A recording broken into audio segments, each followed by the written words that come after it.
Jeudi 30 novembre, le pseudopape a reçu les membres de la Commission théologique internationale.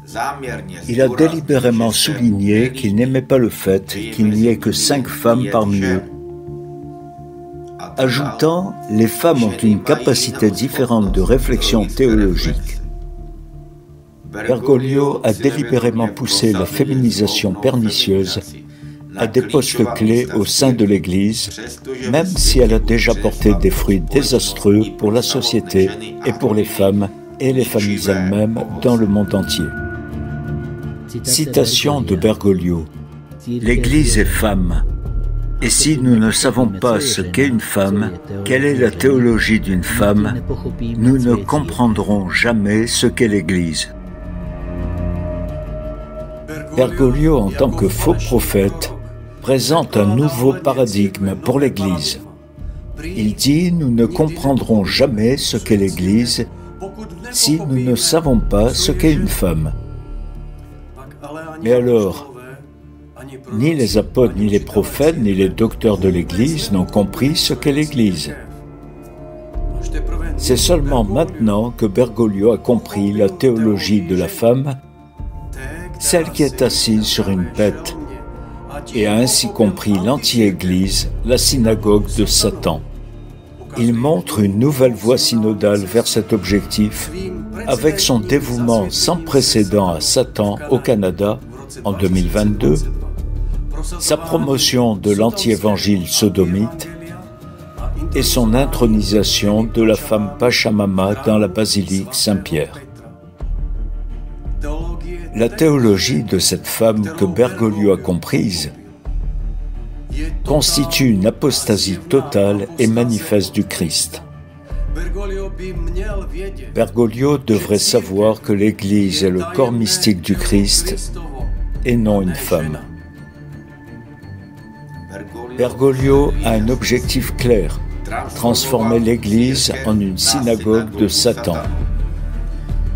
C'est là l'essence du faux mysticisme de Bergoglio, couplé à sa pseudo-révélation de la théologie de la femme.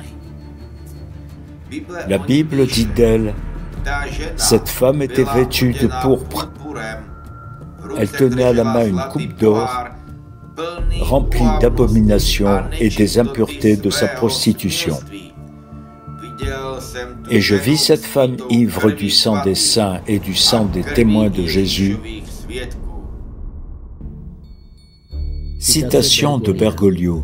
L'un des grands péchés que nous avons commis est de masculiniser l'Église. Et cela n'est pas résolu par la voie ministérielle, c'est autre chose. Le problème est résolu de manière mystique, de manière royale. Le faux prophète Bergoglio est en train d'inventer de nouveaux grands péchés, notamment la masculinisation de l'Église. Mais il ne considère pas le péché scandaleux de la sodomie comme étant un péché, et préconise même de bénir les unions pécheresses des sodomites.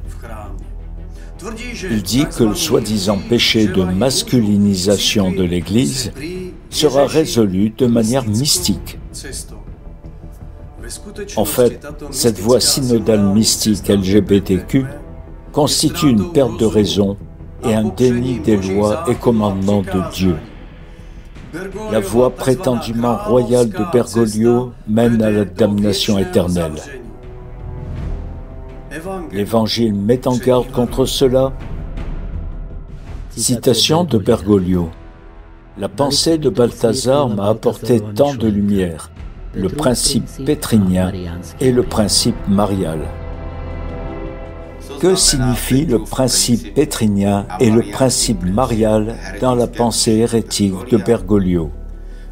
A-t-il déjà la vision qu'à l'avenir, le siège pétrinien sera occupé par une femme?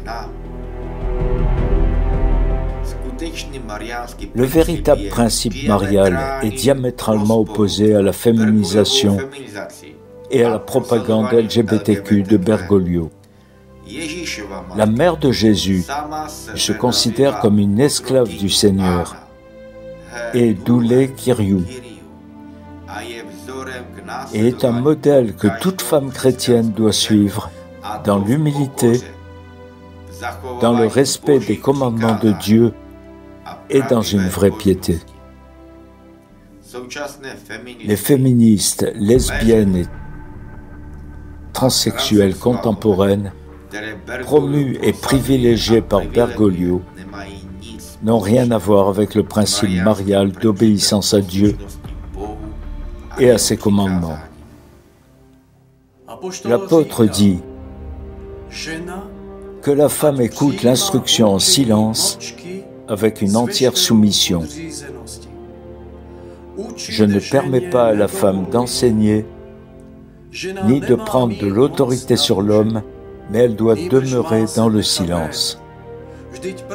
Car Adam a été formé le premier, Ève ensuite, et ce n'est pas Adam qui a été séduit, c'est la femme qui, séduite, s'est rendue coupable de transgression.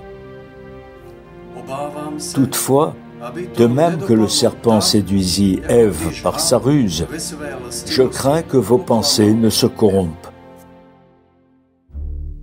Citation de Bergoglio. Mais les deux principes sont là.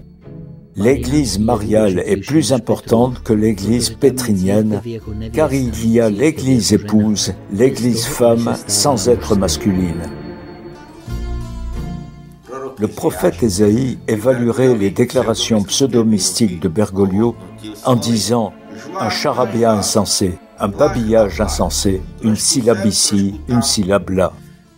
Bergoglio aime créer un tel chaos. Au milieu de ce chaos, il utilise alors la manipulation psychologique afin de réaliser ce qu'il veut, aujourd'hui l'ordination des femmes. Son objectif consiste à provoquer une perturbation interne de l'Église.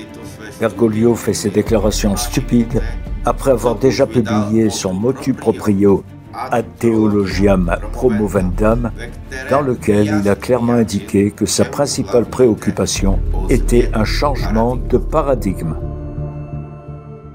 À la fin de ce motu proprio, Bergoglio écrit « Tout ce que j'ai décrété dans cette lettre apostolique, donnée par le biais d'un motu proprio, j'ordonne que cela ait une force stable et durable, malgré toute disposition contraire. »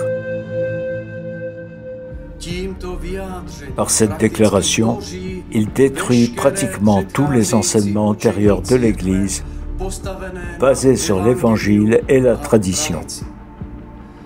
Finalement, le pseudopape a conclu son discours impromptu en disant « Et vous me demanderez où mène cette discussion ? Rendre l'Église moins masculine. » Bergoglio a répondu lui-même à cette question. Il s'agit de promouvoir les féministes, les lesbiennes et les transsexuels à des postes clés au sein de l'Église.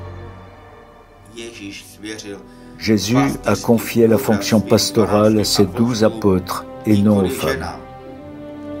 De la même manière, il a nommé Pierre, un homme et non une femme à la tête de l'Église.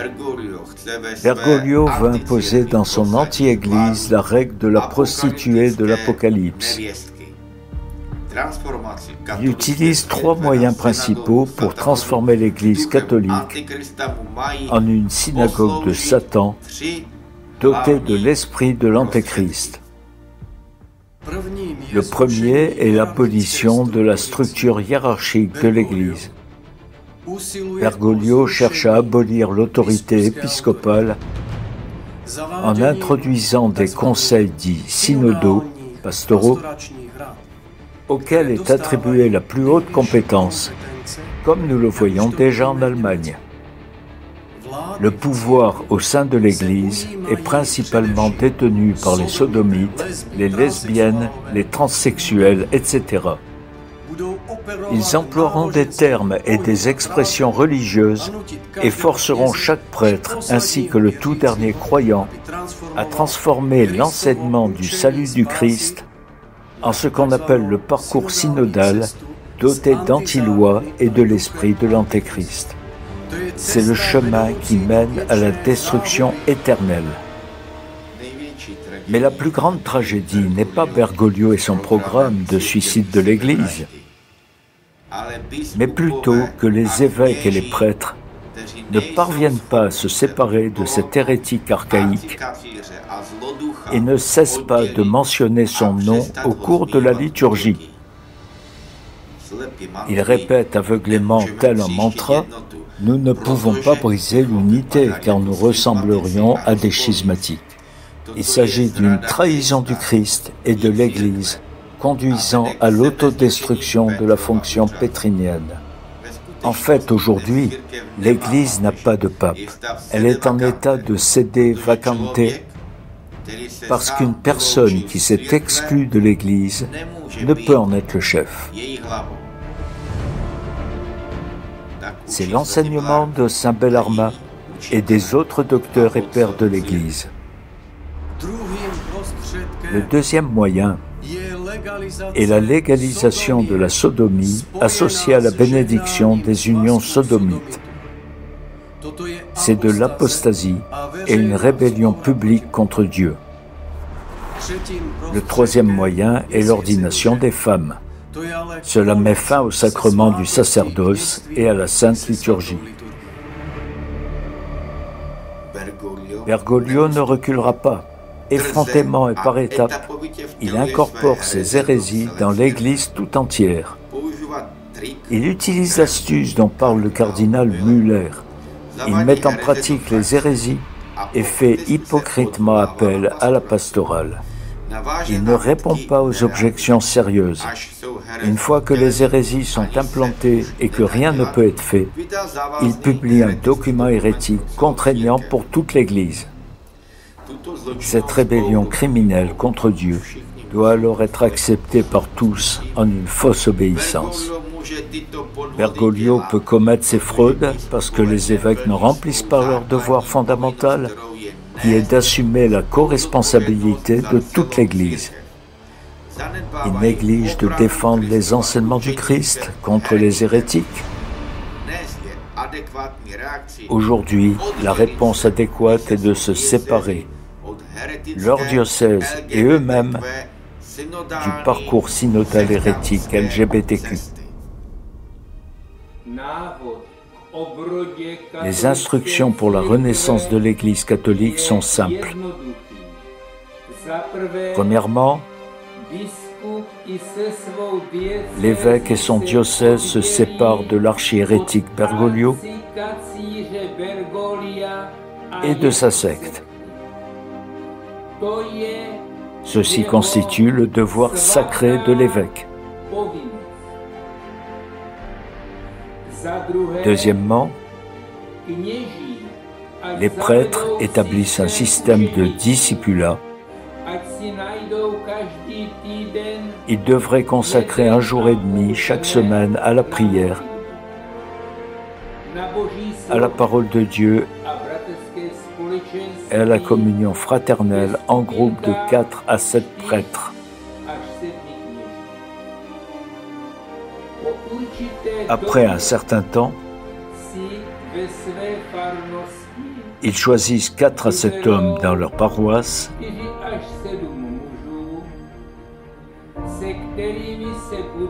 avec lesquels ils prieront 2 heures, une fois par semaine.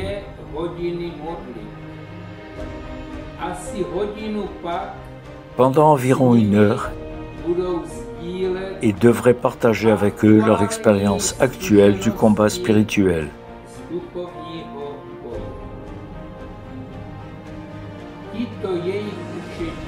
Ces disciples seront les piliers de la paroisse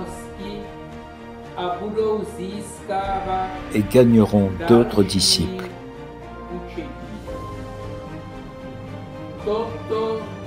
Il s'agit de la voie menant à la renaissance interne